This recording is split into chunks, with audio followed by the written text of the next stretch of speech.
National Weather Service in Norman has issued a severe thunderstorm warning for Kingfisher County in central Oklahoma, Northwestern Logan County in central Oklahoma, Southeastern Garfield County in northern Oklahoma, until 3 a.m. Central Daylight Time.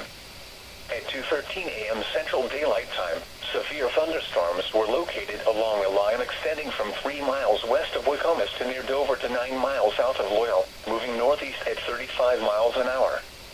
Expected hazards include 60 miles an hour wind gusts and nickel-size hail.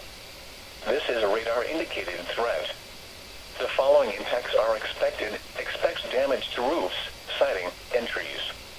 Locations impacted include Enid, Hennessy, Waukomis, Garber, Covington, Dover, Drummond, Marshall, Breckenridge, Fairmont, Loyal, Douglas, Vance Air Force Base, Lovell, Bison, Omega, Hayward, and Lacey. For your protection, move to an interior room on the lowest floor